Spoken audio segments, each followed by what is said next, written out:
Hola, Emilio, buenas tardes. Buenas tardes Miguel Ángel, buenas tardes a todos, bienvenidos a Findes.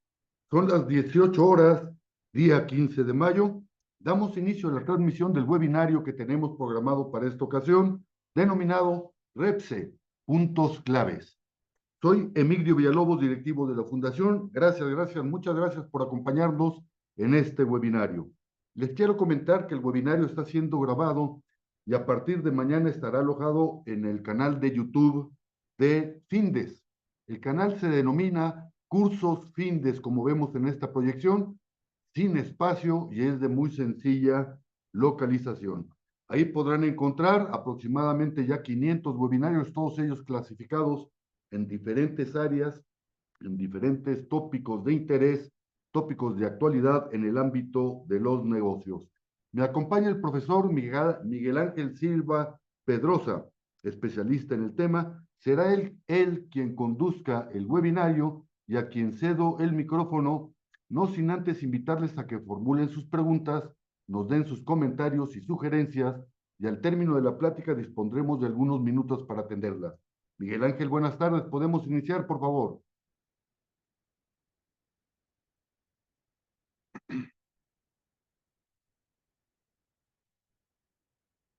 Está el micrófono apagado, Miguel.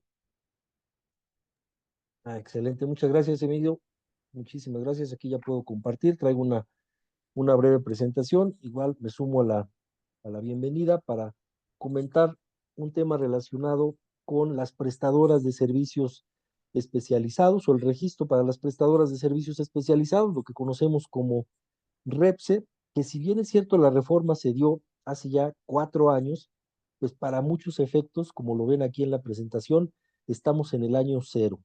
Habría que remontarnos a 2009 para conocer los antecedentes de por qué es necesario hablar o replantear o ver con nuevos ojos la reforma de 2021 para estas empresas prestadoras de servicios especializados. Bueno, pues por aquel año del 2009, el Seguro Social fue de los primeros en levantar la mano y decir, oigan, aquí está pasando algo, necesitamos regular esta figura, si bien es cierto es permitida, pues hay una serie de prácticas que no están completamente beneficiando a los trabajadores. Detrás de todo esto están los trabajadores. Si hay un tema de fiscalización, si hay algo que las empresas tengan que estar vigilando, pero no perdamos el foco de atención. Son los trabajadores, sus derechos laborales y también de seguridad social integral. Es decir, no solo la parte médica, también acceso a un crédito de vivienda, PTU, acceso a un crédito con Fonacot. Entonces, nos remontamos a 2009, se reformó la ley del Seguro Social, surgían obligaciones para contratistas, contratantes, se da el tema de la responsabilidad solidaria, es decir, independientemente de dónde estén los trabajadores, si estos prestan un servicio o están trabajando para un tercero o terceros, pues ese tercero que los contrate será responsable solidario para con el contratista respecto de sus obligaciones laborales de seguridad social. Oye, si no lo inscribe a la seguridad social y se llega a accidentar y llega a tener una lesión grave o llega a fallecer, ¿qué va a pasar con la pensión de él ya como trabajador si es que sobrevive al accidente? ¿O qué va a pasar si fallece para los beneficiarios? Una pensión por viudez, por orfandad para los hijos. Se empezaba apenas a visualizar ese esquema de decir, oye, pues aquí el trabajador en alguna parte del esquema está descubierto. 3 años después se reforma la Ley Federal del Trabajo, surge ya el antecedente de las actividades especializadas o servicios especializados. La PTU no se toca, o sea, sigue el esquema que conocíamos hasta antes del 2021, del reparto del 10%, con días trabajados y salarios percibidos, pero de fondo, aquellos trabajadores que no tenían acceso a la PTU que generaba su empresa o el tercero para el que ellas prestaban el servicio, pues no se tocó, seguía exactamente con las reglas que conocíamos. En 2015, Infonavit dice, yo también me sumo a las reformas del Seguro Social, de la Ley Federal del Trabajo, porque se trata de trabajadores y se trata de la seguridad social, de que accedan a un mejor crédito de vivienda. Si los están registrando con un salario inferior al que están ganando, pues yo Infonavit les voy a dar un crédito en función de esa capacidad o de ese poder adquisitivo. Si están registrados con salario mínimo, pues eso es lo que les voy a prestar, porque eso es lo que para eso les alcanza y con eso me van a garantizar que van a pagar su hipoteca.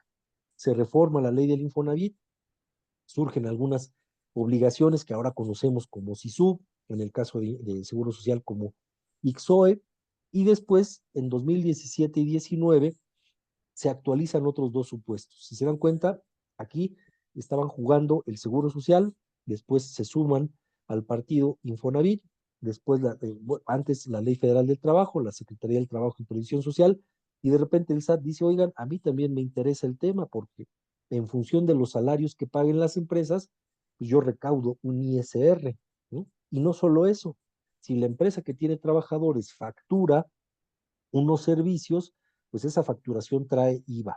Entonces, a mí también me interesa y con base en una interpretación al artículo 17 de la ley antilavado de dinero, dicen, oigan, las actividades de prestaciones de servicio de personal son actividades vulnerables, es decir, susceptibles del lavado de dinero.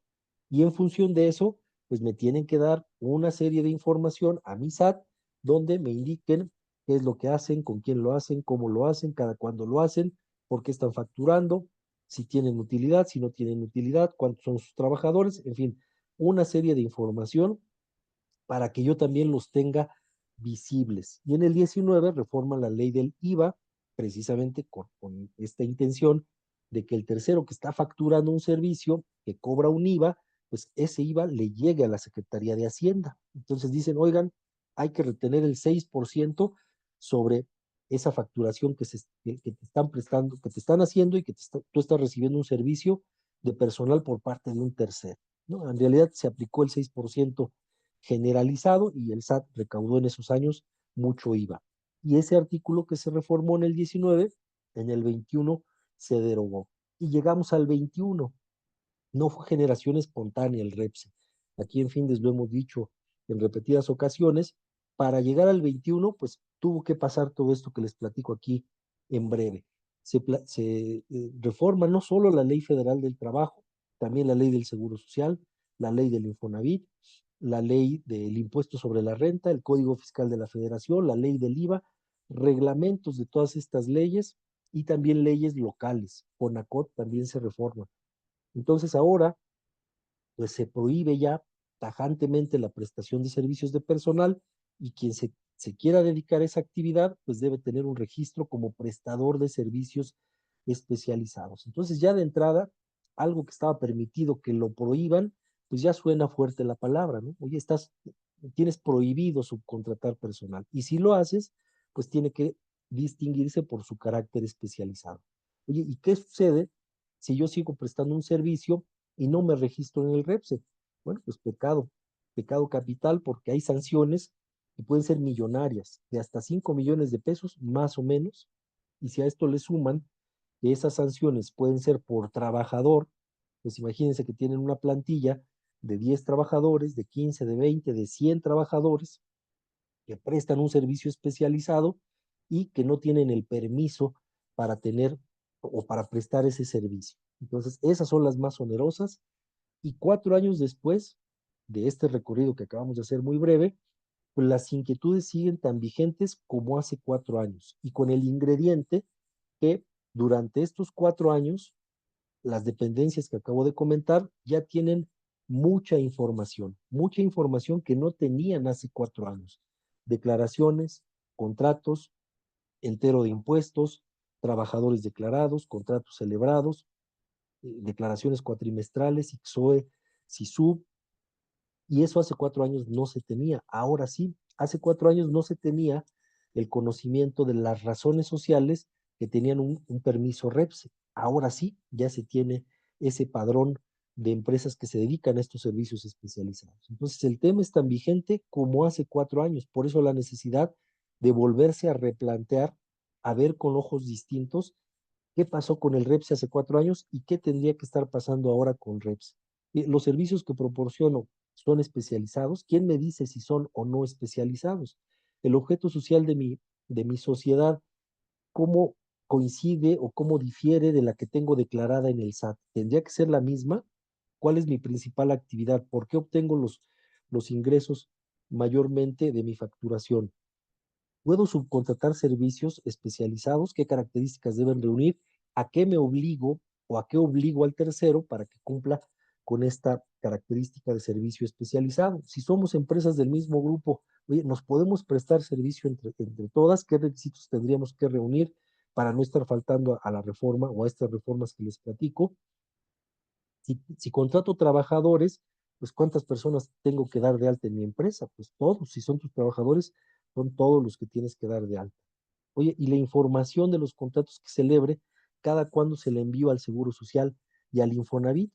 Oye, la actividad que tengo registrada en el REPSE, cómo cruza o cómo concilio contra mi objeto social y con la que tiene registrada el SAT. Oye, ¿y qué pasa con Fonacot? Era un jugador, era un actor que hace 4 años, si bien es cierto existía, pues no estaba visible en el radar del REPSE. A partir del año pasado, y los subsecuentes, pues ya también se suma Fonacot a todo este juego del REPS. Entonces, les decía hace unos minutos, y aquí lo hemos mencionado en repetidas ocasiones, hay que ver con nuevos ojos el REPS. O sea, la foto que conocíamos hace 4 años es diferente a la de ahora. ¿Qué pasa con las opiniones de cumplimiento?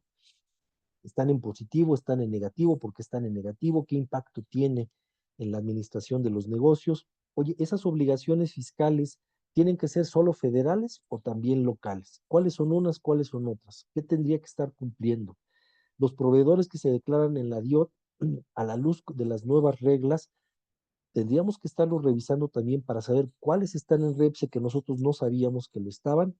Los contratos que tengo celebrados, si es que tengo contratos, estarían en los supuestos de REPSE, y si no los están, yo tendría que entonces replantear la forma en cómo estoy haciendo negocio con los terceros. Estos y otros planteamientos son los que tendríamos que estar revisando en el tema de REPSE, Emilio y queridos asistentes, con esta problemática de REPSE a 4 años de su entrada en vigor. Miguel Ángel, muchas gracias. Pues hemos llegado al fin de este webinario. Sabemos que estamos en curso en este momento, Miguel Ángel. Por lo Correcto, tanto, preguntas, comentarios y sugerencias, por favor envíenmelas al correo en el cual se inscribieron para participar en este webinario y con gusto las atenderemos. Les recuerdo que todos los jueves a las 18 horas estaremos abordando diferentes tópicos de interés, tópicos de actualidad en el ámbito de los negocios. Y el próximo jueves, jueves 22 de mayo, a las 18 horas, reitero, abordaremos el tema de subsidio al empleo. Los invitamos, inviten a sus compañeros, inviten a sus amigos.